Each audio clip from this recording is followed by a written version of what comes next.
There's a big difference between talking and reporting, especially right now with a fire hose worth of news coming your way. You know what helps? Having reporters in the field. I'm Brad Milkey from ABC News, and that's what we've got on ABC's daily podcast, Start Here. Every morning, Start Here takes you across the country and around the world for a quick, smart look at the stories that matter. It's fast, it's straightforward, and sometimes, gasp, news can even be fun. So let's meet up tomorrow morning. Listen to Start Here wherever you get your podcasts.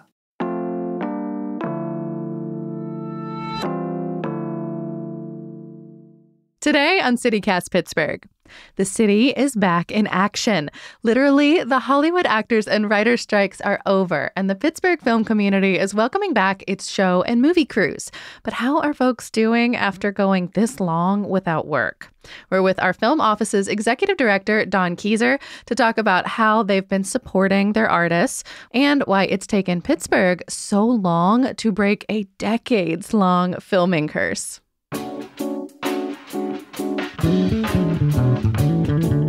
It's Monday, December 4th. I'm Megan Harris, and here's what Pittsburgh is talking about.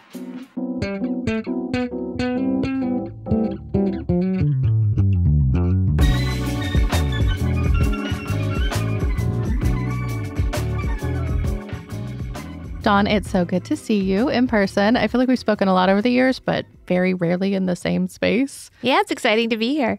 Let's table set for folks. What does the film office do? Like, what's your hello, nice to meet you, this is what I do speech? I love that. Hi, it's nice to meet you. The Pittsburgh Film Office has been around since 1990. And you've been there the entire time. No, I came in 1994. Close.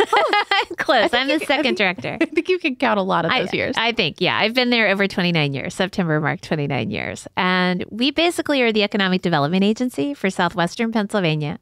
That's all 10 counties that focuses on marketing our region to the film, television, streaming industries. It's, anybody, I used to say anybody rolling any type of film or video, but nobody rolls. Nobody rolls anymore. It's all digital, but still the same concept. So it's still a really big job, and it's changed an enormous amount in that amount of time. It has changed an enormous amount. I'm really proud of the fact that we've topped over $2.5 billion in economic impact to this region's economy just based on income from the film and television industry. That's over the 29 years that you've been there? That I've been there, yeah. It's $2.5 billion. It's over 250 projects at this point that have filmed in southwestern PA. That's incredible. And of course, the strikes are close to over. The paper ballot to make it final is still in progress. But assuming that all goes well, what movies or shows are going to be back soon, back in action? Well, Mayor of Kingstown's already here. Yeah. That's the Jeremy Renner starring show that we're thrilled Jeremy Renner's okay. And was able to come back and go to work. He had a gruesome injury. That was really, really scary and frightening. And it's nice that he's okay. And then it's nice that he's able to come back because that's a show that's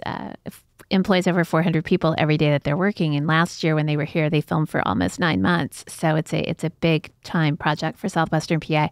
But they're already here. They're on the ground. They've opened offices. They've started hiring people. I think I saw a casting notice. Is that right? Extras casting. It's on our website, pghfilm.org for those looking. But it's an opportunity to be in a TV series. It's on Paramount, and you'll be able to see yourself on TV. You might be playing a prisoner. You could be playing a drug dealer. I don't know. There's lots of... It's kind of a dark show. Little bit. It's not for the kids. This is not a show you want to watch your kids play. What's fun about it is a lot of times when I talk about Mayor of Kingstown, I'll have someone say to me, "Oh, I loved that show. Kate Winslet was amazing." Yeah, Mayor of Easttown? Yeah, different show, filmed in Pennsylvania, so we're happy about them too. But that was Mayor of Easttown. Brad Inglesby wrote that. It was interesting timing for those two projects coming out at the same time, both focused in Pennsylvania. But I can usually tell. It's usually like, oh, I love that show. I was like, really? Was Kate Winslet in it? Yeah, different show. But yeah, we're thrilled Mayor of Kingstown's here. We expect to see both American Rust back after the first of the year. The strike slowed everything down. And as I end up explaining, and I stole this quote from someone, but I don't remember who to attribute it to, starting back the film industry after this time, because we've been out of work since March of 2023.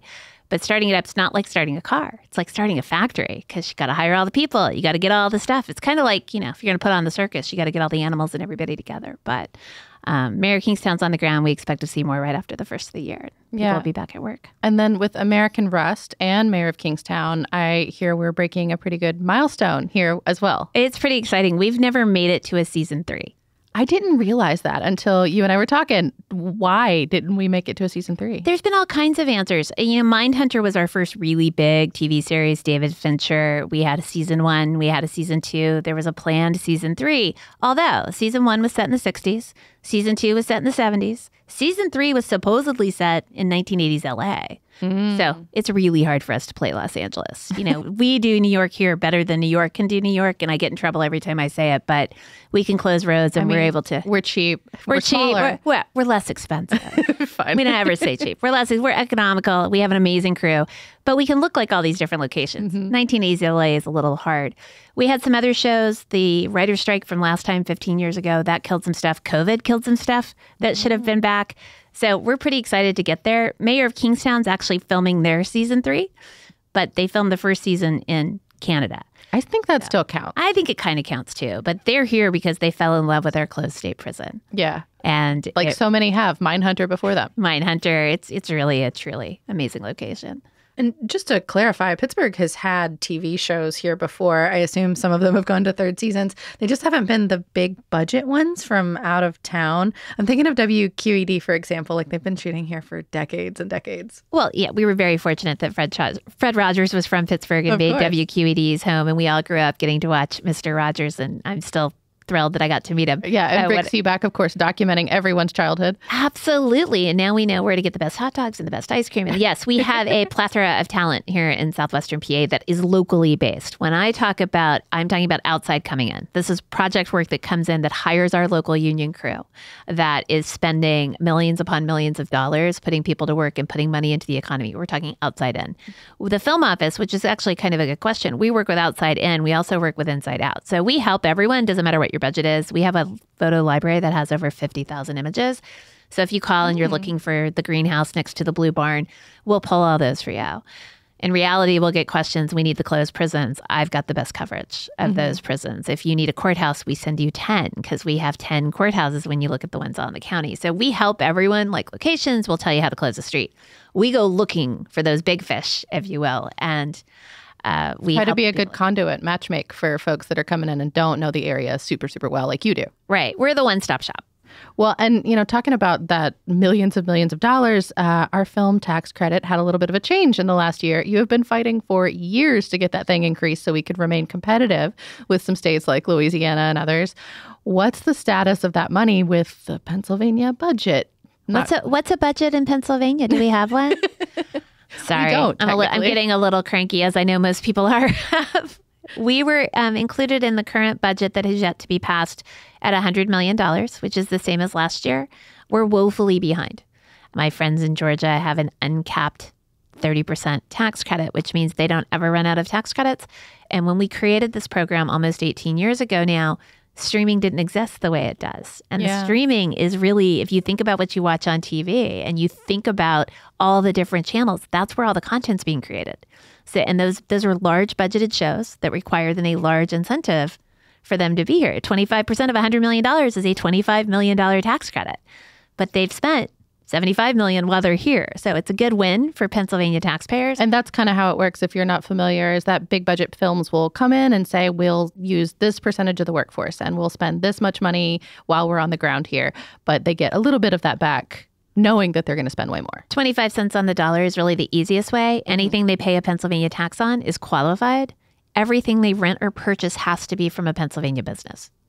So it's a great return. We have audited financial statements. We don't ever give them any tax credits until we've gone through every single spend and we know exactly where it all went. But that's the limiting factor because we only have so much to give folks back. Right. And we're very fortunate in Pennsylvania. We have 2 production centers. So we have Philly and Pittsburgh. But that means we have to share. We have to share. And I'm not a good sharer on this thing. And neither is my counterpart in Philly. We're friends. She's had her job a year longer than me. She's been there for over 30 years. Wow, that is a lot of continuity. Yes. Yeah. Some people might call us names, but we, sometimes I refer to us as the dinosaurs, but someone suggested maybe fine wine might be a better answer because you don't want to call yourself a dinosaur. But no, Sharon's great. She's been there a long time and she fights really hard for her people, but we need more funds. There's enough work. I mean, last year we had $550 million worth of work we had to turn away that couldn't come because we don't have an incentive. And there's really no point because they can go worldwide with the incentive. So we had asked to increase it in this budget to $300 million. We unfortunately didn't get there. Governor Shapiro has said that he's very supportive of the industry and he is going to dramatically increase it in next year's budget. So putting that out in the airwaves, so just to help him remember and the people who surround him, that the tax credit program, it works. These are jobs. This is money being spent in the economy. And it just needs a little help to stay competitive. I'm not looking to go to Georgia, but at $300 million, we'd be in a really good spot and keep Pennsylvania competitive and at the forefront of where we want to be.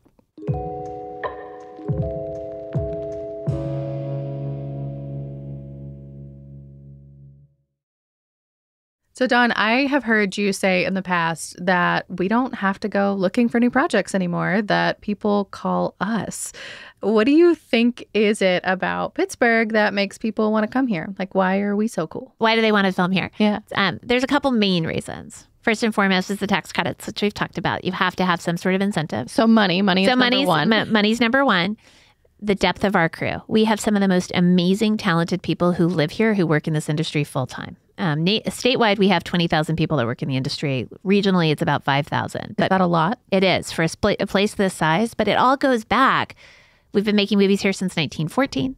The one who really started it all is Night of the Living Dead in 1968. Mm-hmm. And we credit that show with really starting the commercial industry as you know it today. So it started training all these craftspeople. And they're craftspeople, they're artists, they're artisans that do this work here locally. And prior to the tax credits, we were lucky to get one show a year. When they weren't working at home, they would be traveled. They would go other states. They'd go other countries. They worked everywhere because they wanted our crew. So it's the money, it's the crew, it's the diversity of locations. Mm-hmm. We can look like anything here as long as you don't need a beach or a desert. Those are the two. Palm trees. We can't do palm trees. The palm trees are tough. I really thought during Waterworld, if you remember that movie, I wanted to make one of the inclines a waterfall and, do all the... We're joking, of course, but we just kept laughing. I put sand on that Mon parking lot. I know. It's like, wait, I think we can pull this off. Now we send them up to Erie. They're great partners. So those are the main ones. The unofficial one I always like to add is the film friendliness of Pittsburgh. We still like it when movies come here. We still like it when TV comes here. We still have a sense of pride when they show up in our neighborhoods because sometimes it can be a drag. You can't park where you want to park. They've shut your street down, make you late for school. But we love to nub nose. We like to look over the fence. We just want to know what's going on. If there's a celebrity sighting, that's icing on the cake. Exactly. And it's fun. And it's a point of pride, I think. It really helps because I believe every time you see Pittsburgh, either on the small screen or the large screen, you start changing the perception of what's actually here in people's minds. Yeah. Well, kind of to speak to that enormous workforce, how have folks been doing now that they've been out of work for 10, 11 months? I mean, it's a good moment. Everything's restarting. But it's been a long time without a paycheck. It's been very difficult. In the beginning, people were a little happy, right? It was like, we get a break because they've been working 5 years nonstop. In the old days, this would never happen. And we did a little happy hour event just for the film crew in June because we hadn't seen them when we got everybody together. Because, COVID had slowed some stuff down. And thankfully, our industry was one of the first ones back during the COVID shutdowns because they could afford all the testing. They could afford all the PPE. I mean, these are big corporations that run these companies. So they were able to get people back to work safely and quickly. But, it had been picking up. Everything started slow. They called it the de facto strike because people didn't want to be caught in the middle of production if they were going to go on strike. So March is when things ended. We got everyone together in June and people were like, I get the summer off. I'm going to take my kids to Disney or do whatever. Because typically we're working in the summer given the weather, right? Most people don't want to be here when it's 18 degrees. So everybody was happy, and then it started getting really worrisome. It went on over 130 days. So people have picked up other work. People were driving for Uber. They were doing DoorDash. They were, taking some retail jobs. The film office, we hired a bunch of location people to go out and take photos to update our library. Oh, wow. Yeah. Because we need new photos. It gave them some work to do. Commercials were still able to work. So some of our crew were doing commercials. But people, and a lot of our crew are true artists. So there's carpenters who can actually build you custom shelves in your house or build a roof or build a deck. There's people who paint that can come, so a lot of them were able to pick up some of their artistic work. Is there anything that you learned or started doing during this period that you really want to keep going? Well, we are focused we created Create PA, which is our workforce training program. We finally have a name for it, where we've been training people to work behind the scenes in the crew. These are family sustaining union jobs. They typically start at $24 an hour with full benefits. So we started this program. We got it funded in 2018. Yeah, this has been around for a little while in concept. And then, of course, we were ready to go and the pandemic hit. So we pushed it to 21. But we have close to 100 graduates now. They've done grip, electric, sound, wardrobe, hair. I think those are the 5. I'm sure I'm missing one. But we're going to be doing accounting. There's a bunch that because we need more people in this industry. When we had the 5 shows working simultaneously, we ran out of experienced crew. Yeah. And our union's wide open. They want to bring more people in. We want more diversity. We want the people working behind the camera to look like the people in front of the camera. We'd partner with the Public Theater as well. So we're working with the union behind the stage, in front of the stage. So we're working together to really try to change the face of who everybody is working in this industry. So we worked on that. We did a lot of cleaning in my office. So I'd like the organization to stay. We'll see. Yeah. When I pulled out the original script from Silence of the Lambs out of a box, I was like, okay, what are we doing with this? Maybe we should tidy a hair more often. Just maybe. So yeah. Well, so if folks are interested with any of this, is there ways that you would suggest maybe they get involved with our local film scene? Absolutely. The easiest one is our website, which is pghfilm.org. We're on all the social channels. We're on LinkedIn as well. And we post things as soon as they become available. So we posted the information about extras for Mayor of Kingstown. Once they start crewing up for American Rust and the other shows that we hope to be here, we put all that information out. On our website, gives you information if they come and knock on your door and want to use your house in a movie or your business in a movie. If you think your house is really cool or you know something really unique or interesting, email us. We want to add those photos to the library. It's a constant evolving current library of photos because we want to be able to tell people, oh, hey, we've got this house that looks like a castle, or hey, you've got this business over here that does whatever. Yeah. And then the workforce training program, can folks apply online? Create PA is online, and we post when we start taking applications, which we're putting the 24 calendar up here, hopefully before the end of the year. And then if you're involved with those, does that mean that you have then, with film work back up, kind of the on-ramp to working in the industry? Great question. Absolutely. So everybody starts as a production assistant for the most part. Doesn't matter. What this does is gives you a leg up and a doorway to walk through. Right. Yeah. It lets you in. You get to meet the union people. There's a union mentor that you're working with because we have union people teach this class. So they get a mentor. They get to learn about upcoming opportunities. And then when they walk on set for the first time, it's not like they've never seen what's going on. So the grips know how to move the cables, and the wardrobe people know the different pieces that they're using. The wardrobe was 5 days of training. The hair training that we did was 142 hours of training. We're going to have it all up, and you get to sign up and you interview, and we try to peak and we keep these classes small. Usually it's 12 to 15 people. So you get very personalized information and you learn something and you get paid. We pay a stipend when you go through the training. Well, if folks want to get involved, we will have links in our show notes. That's PGHFilm, FILM.org, O-R-G. Dawn, thank you so much. Thanks for having me. That's all for today here on CityCast Pittsburgh. If you're liking the show, please tell someone, rate us, leave us a nice review, and make sure you're subscribed to our Hey Pittsburgh newsletter. We'll be back tomorrow morning with more news from around the city. Talk to you soon.